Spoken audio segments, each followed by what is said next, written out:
दोस्तों नमस्कार। ISPCS exams YouTube channel में आप सभी का स्वागत है।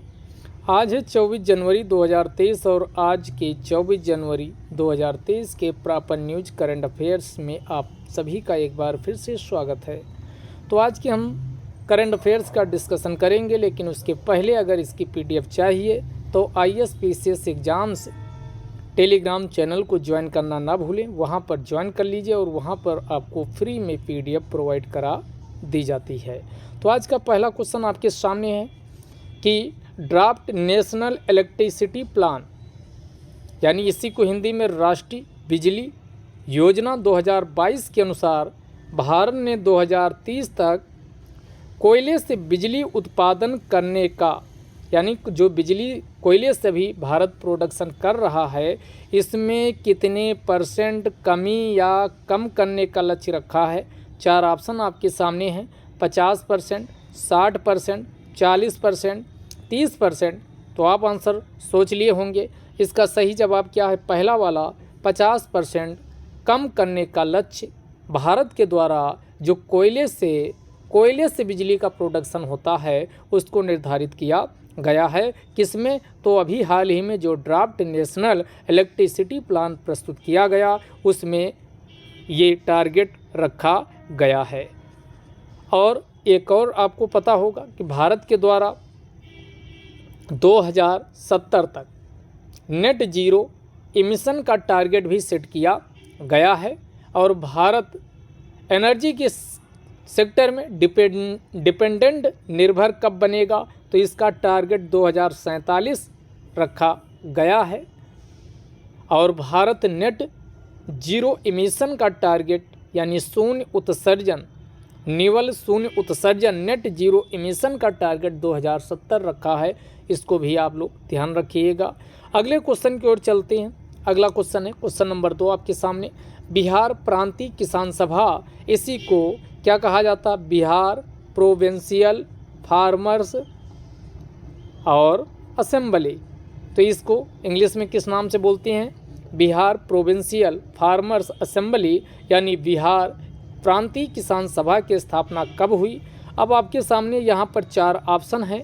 1924 में, 1929 में, 1936 में, 1939 में। तो इसका सही जवाब क्या हो जाएगा? 1929 में। 1929 में बिहार प्रांतीय किसान सभा की स्थापना की जाती है। और आगे चल कर के जो अवध किसान सभा बनेगी, कौन? अखिल भारतीय, ध्यान से समझिएगा, अखिल भारतीय किसान सभा। कौन सा?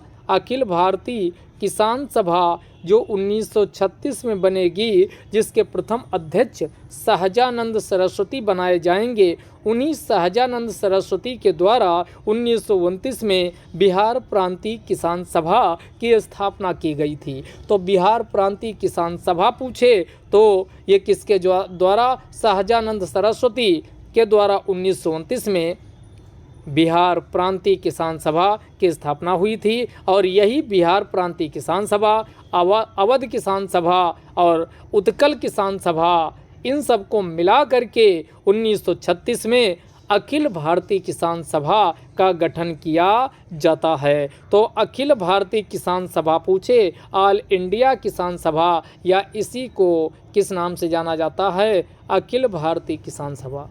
किस नाम से? अखिल भारतीय किसान सभा। तो 1936 में अखिल भारतीय किसान सभा की जो अध्यक्ष प्रथम बने थे वो सहजानंद सरस्वती थे। तो ये भी आप ध्यान रखिएगा। तो ये 1936 वाला क्या? तो ऑल इंडिया किसान सभा या अखिल भारतीय किसान सभा के लिए जाना जाता है। अगला क्वेश्चन आपके सामने है, सेंट्रल गवर्नमेंट हेल्थ स्कीम की शुरुआत कब की गई? और ये क्वेश्चन देखते ही कई लोग क्या 2014 या 2015 लगा ही देंगे। अगर ऐसा आप सोच रहे हैं तो आप गलत सोच रहे हैं, क्योंकि सेंट्रल गवर्नमेंट हेल्थ स्कीम, जिसे केंद्रीय सरकार स्वास्थ्य योजना के नाम से जाना जाता है, तो इस सेंट्रल गवर्नमेंट हेल्थ स्कीम, इसकी शुरुआत कब हुई थी? तो इसकी शुरुआत 1954 में हुई थी। अब आप कहेंगे ये आप क्या लिख दिए? जी हाँ, सेंट्रल गवर्नमेंट हेल्थ स्कीम की शुरुआत 1954 में की गई थी। तो इसमें पहले आंसर जान लीजिए, क्या आंसर हो जाएगा? इनमें से कोई नहीं।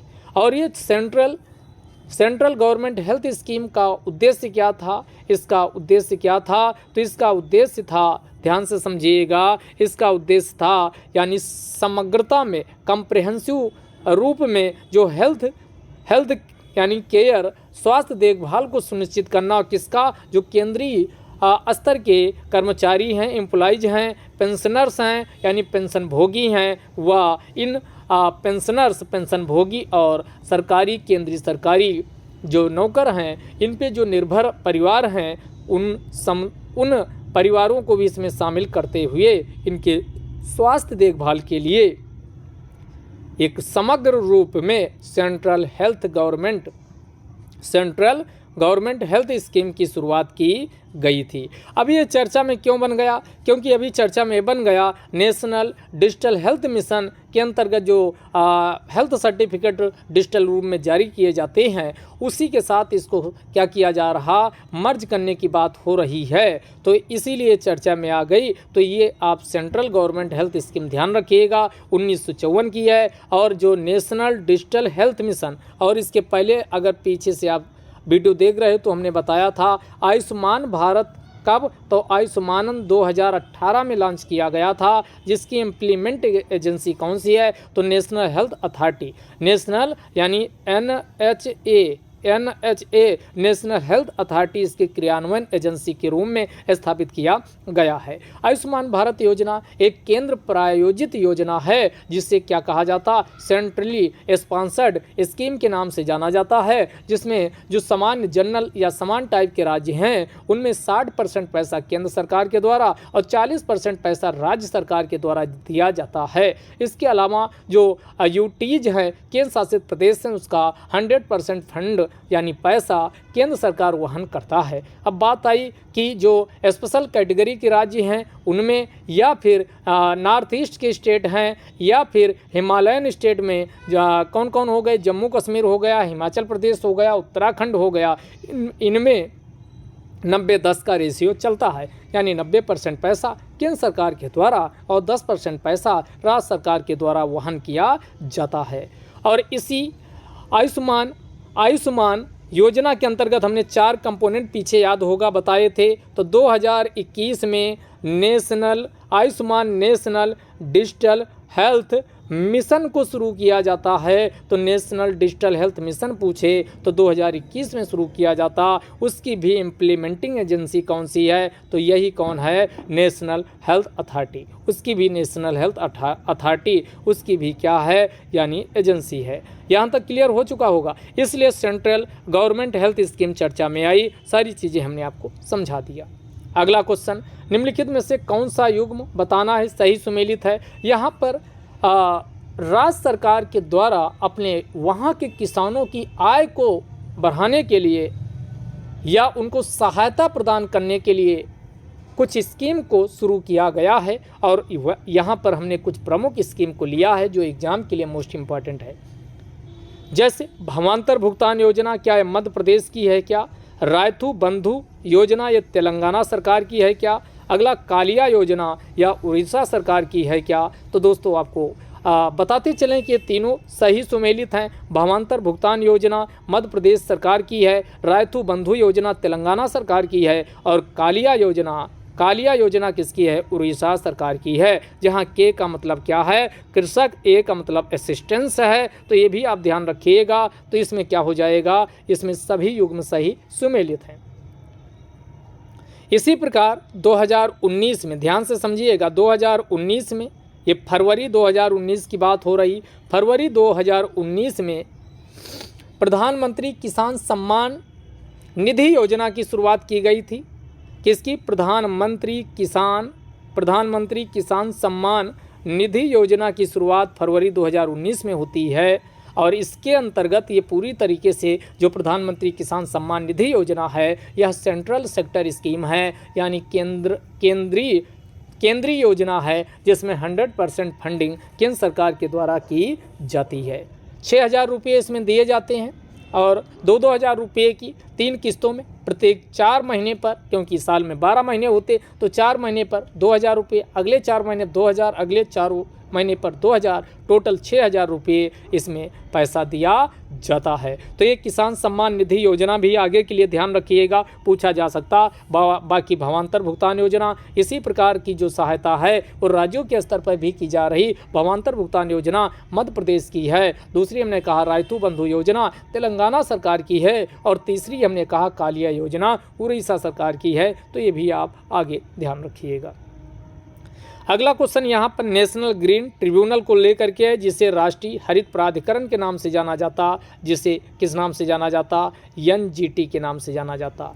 किस नाम से जाना जाता? जी हाँ, एनजीटी मोस्ट इंपॉर्टेंट है, इससे क्वेश्चन पूछा गया है। अब दो स्टेटमेंट आपके सामने नजर आ रहे हैं। पहला स्टेटमेंट, यह एक सांविधिक निकाय है और सांविधिक को किस नाम से जाना जाता? स्टैट्यूटरी के नाम से जाना जाता। यानी क्या यह एक सांविधिक निकाय है? पहला स्टेटमेंट। दूसरा, इसका गठन पर्यावरण संरक्षण अधिनियम 1986 के अंतर्गत किया गया है क्या? तो यहाँ पर ध्यान दीजिएगा मेरे प्यारे बच्चों, दोस्तों, जो ये सेकेंड स्टेटमेंट है गलत है, पहला सही है। क्यों गलत है? क्योंकि एनजीटी एक्ट अपने आप में कब 2010 में लाया गया था, तो इसका गठन 2010 में इसकी जो मुख्य बेंच है उसे नई दिल्ली में स्थापित किया जाता है। तो नई दिल्ली में एनजीटी प्राधिकरण का गठन किया जाता है 2010 में, और इससे पर्यावरण से संबंधित जो मुद्दे हैं उनका तेजी से निपटारा हो सके, इसी को सुनिश्चित करने के लिए और पर्यावरण संरक्षण की दिशा में कदम उठाए जाने के लिए दिशा निर्देश के लिए एनजीटी का गठन होता है। ध्यान दीजिएगा, इसीलिए आप पाओगे एनजीटी का गठन भले ही 2010 के एनजीटी अधिनियम के अंतर्गत हुआ हो, लेकिन यह किसी भी जो सिविल नागरिक संहिता अधिनियम है 1908 उससे बंधा हुआ नहीं है। सिविल नागरिक संहिता से बंधा हुआ नहीं है। इसके द्वारा इन कानूनों से ऊपर उठ करके भी अगर उससे सामाजिक न्याय या कंप्लीट जस्टिस की बात होती है, पूर्ण न्याय की बात होती है, तो यह प्राकृतिक न्याय नेचुरल जस्टिस के आधार पर भी मामलों की सुनवाई व निपटारा कर सकता है। तो इस बात का भी ध्यान रखिएगा। अब इसका सही आंसर क्या हो जाएगा? केवल एक सही है, सेकंड स्टेटमेंट गलत है।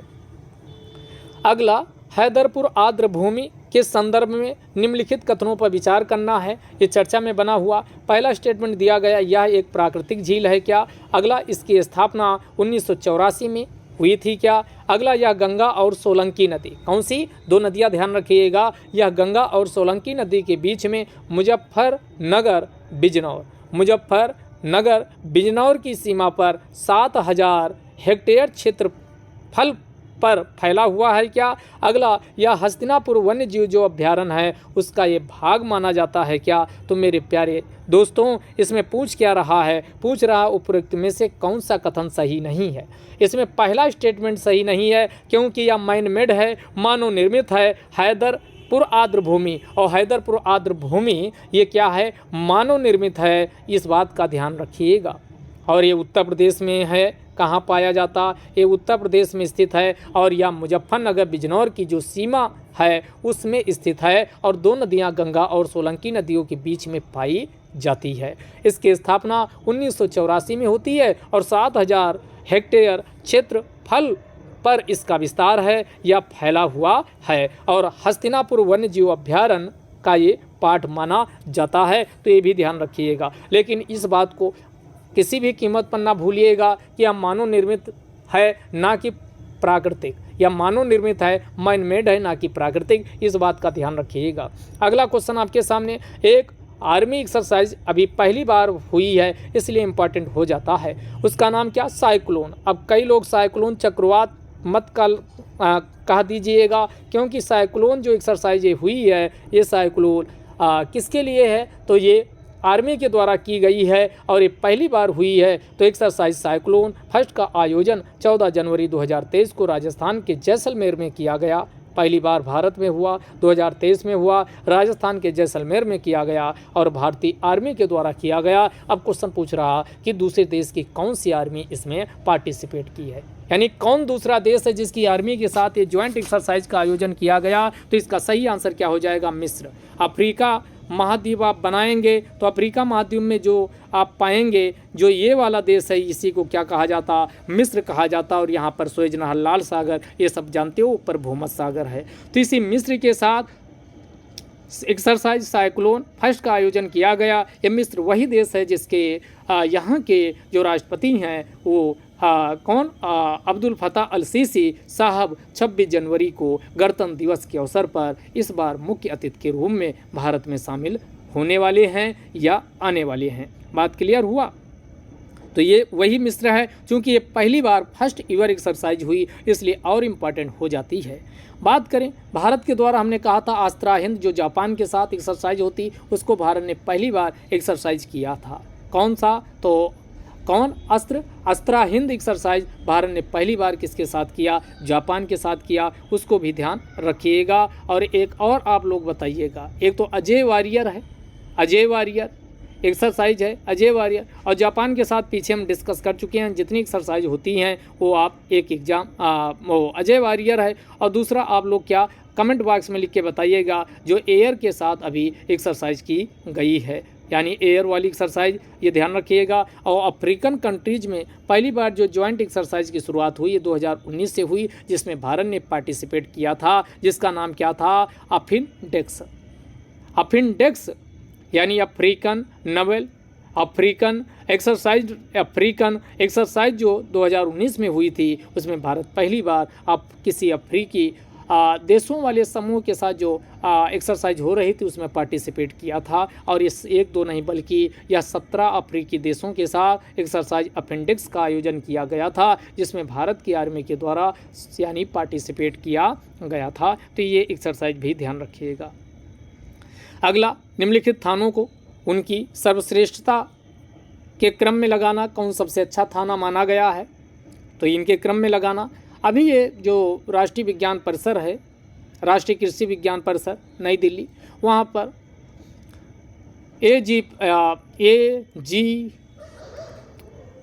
DIGP, IGSP और DGSP यहाँ पर लिखा देखिएगा। DGSP और IGSP की जो मीटिंग हुई उसी मीटिंग में भारत के कुछ थानों को सर्वश्रेष्ठ में रखा गया। जैसे 2021 में सदरपुर थाने को सर्वश्रेष्ठ का दर्जा दिया गया था। और इस बार 3 थाने, प्रथम द्वितीय तृतीय, जो तीनों थाने लिखे बिल्कुल इसी क्रम में है। उड़ीसा का अस्का थाना गंजाम जिले में है, गंगापुर थाना ये भी उड़ीसा में है। तो ये अस्का थाना को फर्स्ट प्रायोरिटी में सबसे टॉप मोस्ट पे रखा गया, गंगापुर थाना को सेकंड और बनबसा थाना को तीसरे नंबर पे रखा गया है। तो ये 3 थाने हैं। और बनबसा थाना ये कहाँ है, ये उत्तराखंड में है क्या, इसको कमेंट बॉक्स में आप लिख के बताइएगा। तो इसका सही जवाब पहला वाला हो जाएगा 1 2 3। तो अस्का थाना, गंगापुर थाना, तो नंबर 1 पे पूछे तो अस्का थाना उड़ीसा का, गंगापुर थाना उड़ीसा का, और नंबर 3 बनबसा थाना। ये 3 फर्स्ट सेकंड थर्ड की रैंक में रखे गए। राष्ट्रीय कृषि विज्ञान परिषद नई दिल्ली में जो DGSP और IGSP सम्मेलन हुआ वहाँ पर इसका अनाउंसमेंट किया गया है। गृह मंत्री कौन है इस समय, तो भारत के गृह मंत्री कौन है इस समय, गृह मंत्री बोलिए भाई, गृह मंत्री और रक्षा मंत्री। तो ये गृह मंत्री के द्वारा, गृह मंत्री कौन, अमित शाह। तो अमित शाह के द्वारा इसका अनाउंसमेंट किया गया। और रक्षा मंत्री कौन है, राजनाथ सिंह। आगे आइए, अगला जनजाति। तो यहाँ पर जनजाति एक काफ़ी चर्चा में बनी हुई है, क्योंकि वहाँ जहाँ जनजाति निवास करती है वहाँ के राष्ट्रपति के द्वारा जो अभी हाल ही में शपथ भी लिए हैं, कौन, इनासियो लूला डी सिल्वा। आप समझ चुके होंगे हम किस की बात कर रहे हैं, ब्राज़ील के राष्ट्रपति की बात कर रहे हैं, उनके द्वारा। तो वहाँ पर एक जनजाति क्षेत्र है जिसे यानोमामी के नाम से जाना जाता, उनके द्वारा आपातकालीन क्षेत्र घोषित कर दिया गया है, क्योंकि पर्यटन के माध्यम से जो वहाँ पर स्थानीय जनजातियों को नुकसान होता है उसे संरक्षित करने के लिए ऐसा इसे कदम उठाना हुआ है। किसके द्वारा, ब्राज़ील के राष्ट्रपति इलासियो डी सिल्वा के द्वारा, इनिसियो डी सिल्वा के द्वारा।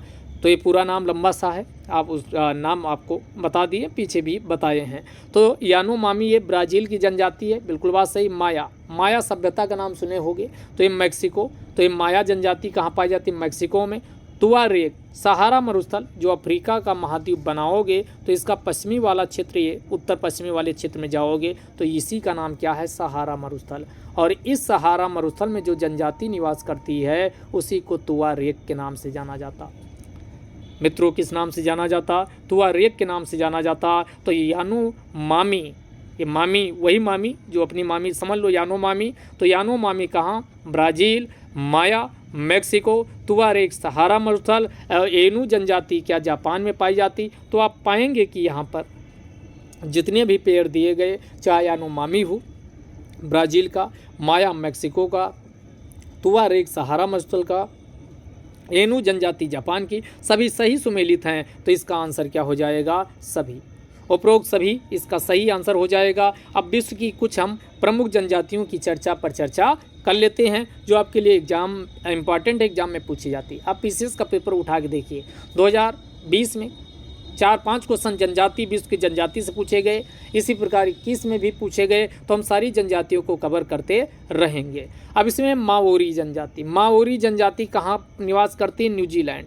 माओरी जनजाति कहाँ पर, न्यूजीलैंड की है। सेमांग जनजाति कहाँ है, मलेशिया। सेमांग जनजाति मलेशिया। तो ये माओरी पूछे तो न्यूजीलैंड, सेमांग जनजाति पूछे मलेशिया। फुलानी, फुलानी जनजाति नाइजीरिया। हौसा या फुलानी नाइजीरिया, हौसा या फुलानी, तो ये कहाँ पर, तो यहीं पर हौसा भी लिख लीजिए। हौसा या फुलानी जनजाति कहाँ पर रहती है, तो ये नाइजीरिया। इसके बाद जुलू, इंकाथा, बोआर। कौन, बोआर। 3 जनजाति एक साथ याद रखिएगा। अगर अफ्रीका क्या बना दी, अफ्रीका महाद्वीप बनाइए, तो अफ्रीका महाद्वीप में जो ये अफ्रीका महाद्वीप का ये देश है, इसी को किस नाम से जाना जाता, दक्षिण अफ्रीका के नाम से जाना जाता। दक्षिण अफ्रीका के नाम से जाना जाता। यहाँ पर 3 जनजाति प्रमुख रूप से आप ध्यान रखिएगा, याद रखिए। एक बोआर जनजाति हो गई, दूसरी जुलू हो गई, और तीसरी इंकाथा। कौन, बोआर जनजाति, जुलू जनजाति, इंकाथा, तीनों जनजाति इसी दक्षिण अफ्रीका में निवास करती। कौन, बोआर जनजाति, जुलू जनजाति, इंकाथा जनजाति कहाँ, दक्षिण अफ्रीका में निवास करती है। इसके बाद आगे आइए, जैसे हमने सहारा मरुस्थल देखा, इसी प्रकार आप अफ्रीका महाद्वीप ये बनाएंगे, तो अफ्रीका महाद्वीप से सटे हुए इधर आएंगे, तो ये वाला पूरा का पूरा जहाँ सऊदी अरब और ईरान, इराक ये सब शुरू होता है, इसी को अरब मरुस्थल के नाम से जाना जाता। किस नाम से जाना जाता, अरब मरुस्थल के नाम से जाना जाता। यहाँ पर जो जनजाति निवास करती है उसी को बद्दू, कौन सी, यहाँ पर कौन, बद्दू जनजाति। कौन सी जनजाति, बद्दू जनजाति के नाम से जाना जाता है। तो सहारा मरुस्थल पूछे, तो सहारा मरुस्थल में हमने कौन सी जनजाति आपको बताया, भूलना नहीं है। सहारा मरुस्थल में हमने कहा तुआरेग जनजाति पाई जाती है। और अरब मरुस्थल की बात किया जाए तो वहाँ बद्दू जनजाति। अरब मरुस्थल में कौन सी, बद्दू जनजाति। सहारा मरुस्थल में तुआरेग जनजाति निवास करती है। दक्षिण अफ्रीका में हमने कहा 3 जनजाति याद रखिए। कौन कौन 3 जनजाति हमने कहा, कौन, इंकाथा, बोआर, जुलू, ये दक्षिण अफ्रीका में निवास करती है। अब यानी टुंड्रा वाले क्षेत्र में पहुँच जाइए, टाइगा और टुंड्रा। तो टुंड्रा क्षेत्र में याकू जनजाति, टुंड्रा क्षेत्र में याकू जनजाति निवास करती है। उसके बाद ब्रिटेन यानी यूरोप का मानचित्र आप बनाएंगे, तो यहाँ पर जो ये लटका हुआ देश ऊपर है, तो इसे यूनाइटेड किंगडम या ब्रिटेन के नाम से जाना जाता। यहाँ पर जो जनजाति रहती है ये है हेसला। ब्रिटेन में कौन सी, हेसला जनजाति रहती है। हेसला जनजाति कहाँ रहती है, ब्रिटेन में रहती है। और हेसला को हौसला बना दीजिए। हौसला बुलंद किसके, ऋषि सुनक साहब के थे कि ब्रिटेन के प्रधानमंत्री बने। तो हेसला से ऋषि सुनक आपकी याद आ जाने चाहिए। उन्होंने साबित कर दिया कि अगर हौसला बुलंद हो तो कहीं व्यक्ति कहीं का भी प्रधानमंत्री बन सकता है, यानी अपने लक्ष्य को प्राप्त कर सकता है। तो ये हेसला जनजाति है। इससे आपका कभी कंफ्यूज हो गए तब भी हौसला, ऋषि सुनक बन गए थे प्रधानमंत्री क्योंकि उनके हौसले बुलंद थे। तो हेसला या हौसला, हेसला जनजाति कहाँ, ब्रिटेन में पाई जाती है। रसिया के साइबेरिया क्षेत्र में 2 जनजाति निवास करती है, एक है केंसिन और दूसरा यूकाधिर। केंसिन यूकाधिर साइबेरिया क्षेत्र में कौन सी, तो ये कौन सी, केंसिन और यूकाधिर। केंसिन कौन सी, तो केंसिन और यूकाधिर जनजाति साइबेरिया क्षेत्र में निवास करती है। इसके अलावा ये लैप्स मोस्ट इंपॉर्टेंट है। अब जो आपको बताने जा रहे हैं क्वेश्चन आ भी चुका। लैप्स जनजाति फिनलैंड व स्कॉटलैंड में पाई जाती है। कहाँ पाई जाती, लैप्स जनजाति जो है वह फिनलैंड, स्कॉटलैंड। तो फिनलैंड, स्कॉटलैंड में कौन सी लैप्स जनजाति पाई जाती है। और मध्य एशिया जिसमें 5 स्थान आप सुनते हो, कजाकिस्तान, उज्बेकिस्तान, किर्गिस्तान और ताजिकिस्तान, यहाँ पर यानी घास के मैदान जो पाए जाते हैं उसको स्टेपीज कहा जाता। और यहाँ पर जो जनजाति निवास करती है उसको खिरगीज के नाम से जाना जाता है। किस नाम से जाना जाता, खिरगीज के नाम से जाना जाता है। उसके बाद कांगो बेसिन में 2 बेसिन, एक कांगो बेसिन एक अमेजन बेसिन। तो आइए दोनों को समझ लेते हैं। ये आपका अफ्रीका वाले में देखेंगे तो ये वाला आपका कौन सा है, ये वाला क्षेत्र ये अमेजन बेसिन के नाम से जाना जाता। अमेजन बेसिन में कौन सी जनजाति निवास करती है, तो ये बोरो जनजाति, अमेजन बेसिन में बोरो जनजाति। लेकिन इधर आएंगे अफ्रीका महाद्वीप का ये कांगो बेसिन जो है, और कांगो बेसिन में कौन, पिग्मी। तो 2 आप पिग्मी, बोरो पिग्मी।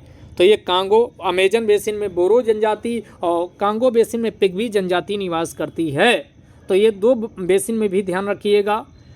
तो ये कांगो बेसिन में कौन सी जनजाति है पूछे तो कांगो या अमेजन बेसिन इसी को कहा जाता। चाहे कांगो बेसिन पूछे, चाहे जायरे बेसिन पूछे, या इसी को क्या कहा जाता है, कांगो बेसिन या जायरे बेसिन। यहाँ पर पिग्मी और अमेजन बेसिन पूछा जाए तो बोरो जनजाति निवास करती। एक बार फिर से आपसे हम पूछते हैं, हमने अभी तक बहुत सारी जनजातियों को आपको याद करवा दिए, भूलना नहीं है। तो हमने आपको सबसे पहले याद करिए 2 मरुस्थल, सहारा मरुस्थल में तुआरेग जनजाति, अरब मरुस्थल में कौन सी, बद्दू जनजाति।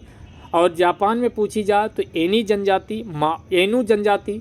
अगर पूछा जाए ऑस्ट्रेलिया में तो ऑस्ट्रेलिया वाली भी आपके सामने लिखी मिल जाएगी। तो ऑस्ट्रेलिया में कौन सी जनजाति पाई जाती है, तो black fellow, black fellow. Australia में ब्लैक फेलो। तो यहाँ पर ऑस्ट्रेलिया आप बनाइए, ऑस्ट्रेलिया है, यहाँ पर ब्लैक फेलो जनजाति पाई जाती। इसके बाद नीचे उतरेंगे न्यूजीलैंड, और न्यूजीलैंड में हमने क्या बताया, माओरी जनजाति। कौन सी, न्यूजीलैंड में माओरी जनजाति पाई जाती है। तो ऑस्ट्रेलिया में ब्लैक फेलो, न्यूजीलैंड में माओरी जनजाति। उसके बाद हमने क्या कहा, नाइजीरिया में हौसा या फुलानी जनजाति नाइजीरिया में पाई जाती है। और ब्रिटेन में कहा तो हेसला, हौसला से हेसला जनजाति ब्रिटेन में पाई जाती है। लैब से पूछे तो फिनलैंड, स्कॉटलैंड में पाई जाती है। मध्य एशिया के स्टेपीज में पूछा जाए तो किर्गिज जनजाति पाई जाती है। 2 बेसिन है, एक है कांगो बेसिन, कांगो बेसिन में पिग्मीज पाई जाती है। और अमेजन बेसिन पूछे तो बोरो। लेकिन बोवार पूछे तो बोवार और 3 हमने जनजाति बताई दक्षिण अफ्रीका की, एक बोवार हो गया, एक इंकाथा हो गया, एक जुलू। ये तीनों जनजाति कहाँ, दक्षिण अफ्रीका में पाई जाती हैं। याकूत जनजाति पूछे तो टुंड्रा, याकूत जनजाति पूछे तो टुंड्रा में पाई जाती है, टुंड्रा में। और उसके बाद फिर आपका सेमांग पूछे तो मलेशिया, मलेशिया में सेमांग पूछे तो मलेशिया में पाई जाती। Kenya, Tanzania, Uganda, Kenya, Tanzania, Uganda 3 ये देश ध्यान रखिएगा अफ्रीका महाद्वीप में पाए जाते। Kenya, Tanzania, Uganda. और यहाँ पर मसाई जनजाति पाई जाती। तो मसाई पूछे तो कहाँ कहाँ, तो मसाई जनजाति केन्या, तंजानिया, युगांडा में पाई जाती है। इसके बाद पूछा जाए कौन सा, बांटू, बांटू जनजाति ये मध्य अफ्रीका और दक्षिणी अफ्रीका, मध्य अफ्रीका और दक्षिणी अफ्रीका में बांटू जनजाति पाई जाती। तो मध्य और दक्षिणी अफ्रीका में बांटू। आगे देखिएगा, यानी इथोपिया, सोमालिया के बगल ही देखोगे इथोपिया, अफ्रीका महाद्वीप बनाओगे तो ये आपका कौन, इथोपिया मिल जाएगा।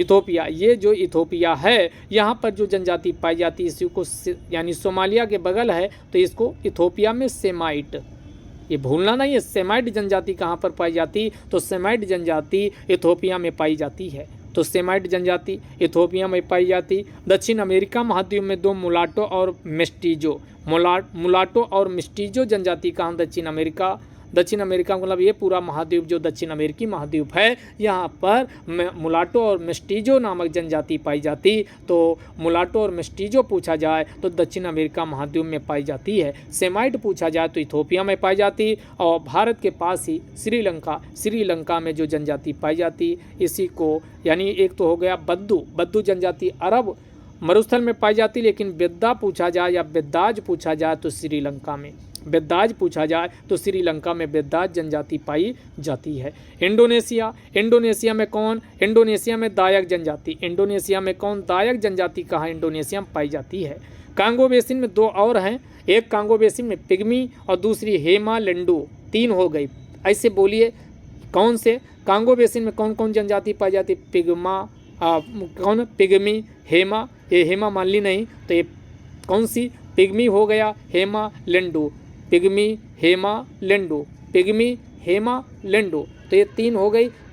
कौन, पिग्मी, हेमा लेंडू, ये कांगो बेसिन में पाई जाती है। स्पेन में बास्क जनजाति याद रखिएगा, बास्क जनजाति कहाँ पाई जाती, स्पेन, यानी स्पेन वाला कौन है, ये यूरोप में चलिए पुर्तगाल, पुर्तगाल के बाद अगला स्पेन जहाँ का निवासी कोलंबस था, ये वही स्पेन है जहाँ पर कौन सी जनजाति पाई जाती, बास्क। यहाँ पर कौन सी जनजाति पाई जाती, बास्क यहाँ पर पाई जाती है। इसके बाद अमेरिका में हैदा जनजाति और रेड इंडियंस, रेड इंडियंस और हैदा जनजाति कहाँ पाई जाती, यहीं अमेरिका में पाई जाती है। डिंका पूछा जाए, डिंका सूडान में, डिंका कहाँ पर पाई जाती है, तो डिंका सूडान में कौन सी जनजाति पाई जाती है, डिंका। मगियार पूछा जाए, हंगरी, मगियार कहाँ पर पाई जाती, मगियार हंगरी, ये हंगरी वहीं जहाँ पुष्टाज घास के मैदान पाए जाते हैं। तो हंगरी की जनजाति कौन है, मगियार। तो मगियार पूछे तो कहाँ पर पाई जाती, तो हंगरी में पाई जाती, डिंका सूडान में पाई जाती है। अगला फ्लैमिश जनजाति कहाँ, बेल्जियम। फ्लैमिश जनजाति कहाँ पर पाई जाती, तो फ्लैमिश पूछा जाए तो ये बेल्जियम में पाई जाती। और क्रोस पूछा जाए, क्रोस नाम से ही पता चल रहा, क्रोशिया में पाई जाती है। अब बचा कौन, बिन दिबू ये पश्चिमी ऑस्ट्रेलिया। तो ऑस्ट्रेलिया में 2 जनजाति हमने बताया, एक हमने क्या कहा, ब्लैक फेलो, और दूसरा बिन दिबू। तो कौन, ब्लैक फेलो और बिन दिबू। तो बिन दिबू ये पश्चिमी ऑस्ट्रेलिया में पाई जाती है। और बुशमैन कालाहारी मरुस्थल, नामीबिया में कालाहारी मरुस्थल पाया जाता है। तो कालाहारी मरुस्थल में कौन सा, बुशमैन जनजाति पाई जाती। और ये थे आपके कौन, जनजातियाँ, विश्व की प्रमुख जनजातियाँ। तो अन्य जो बची होंगी उसको किसी और क्लास में हमने लपेटे में ले लेंगे, कवर कर देंगे। आप लोग का काम अच्छे से रिवाइज करते रहिए।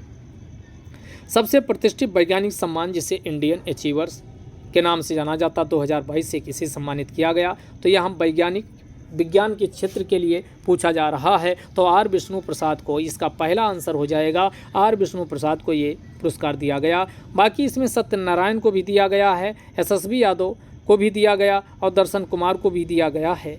SSB यादव ये IPS हैं, सत्यनारायण और दर्शन कुमार इनको भी दिया गया है। तो ये आर विष्णु प्रसाद, SSB यादव, सत्यनारायण और दर्शन कुमार को भी दिया गया, लेकिन इनके फील्ड अलग हैं। विज्ञान के क्षेत्र में किसको दिया गया, तो आर विष्णु प्रसाद को दिया गया है। टी सीरीज के अध्यक्ष और MD जो हैं भूषण कुमार, इनको दिया गया।